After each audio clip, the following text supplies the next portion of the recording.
Good morning, sister girl. It is March 1st, 2023, and it is 7:50 a.m. Not only is it March 1st, it is Women's History Month.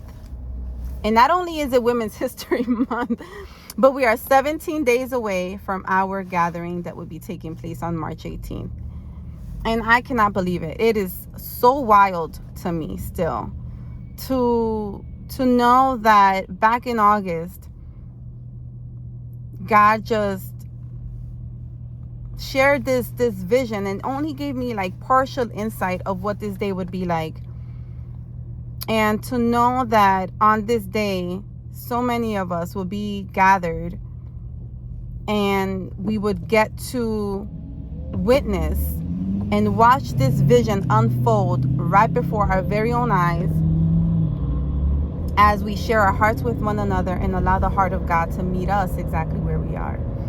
And in reflecting on all of that, I was just thinking about how blessed I am to have the amazing women that I have in my life that I call sisters, my best friends, who I get to walk this walk of faith with, and who walk alongside me as I embark on my journey, and I get to walk alongside them as they embark on their journey. And I'm just grateful, and I dedicate this check-in to them for being the amazing women that they are, for being the amazing mothers that they are. Some are mothers, some are not, some are soon to be mothers, because I'm declaring it in the name of Jesus.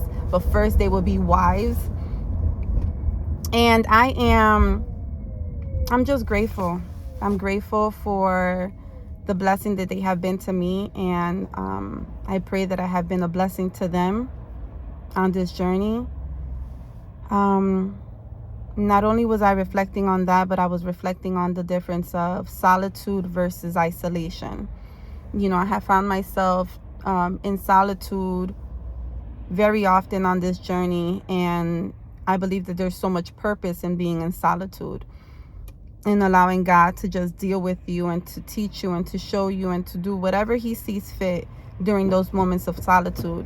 But then there's a difference when you're in isolation. And I've recognized that sometimes isolation can try to creep in and disguise itself as solitude.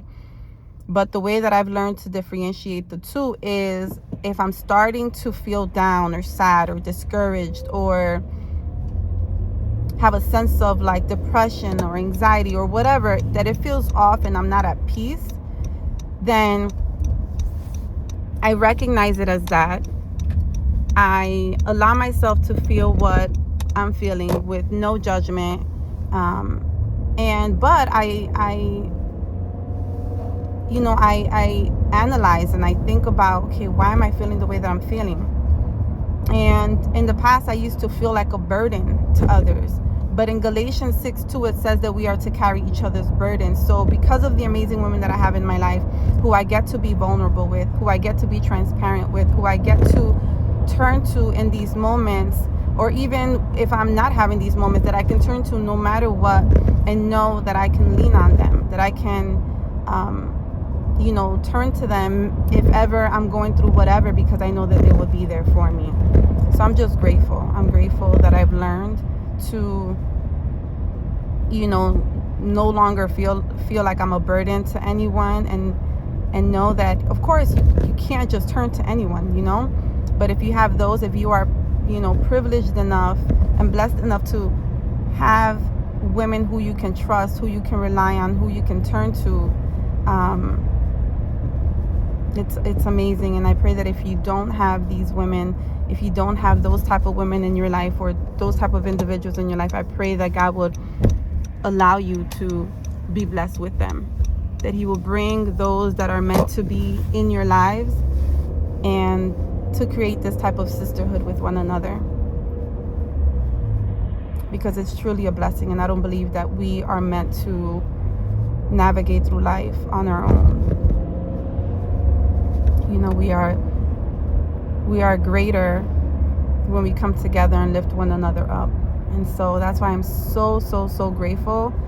I am filled with joy and so much gratitude, even more so today, as I am reflecting on how blessed I am to have the amazing women that I have in my life. And so that's why I wanted to dedicate this check-in to them. All right. Toodles.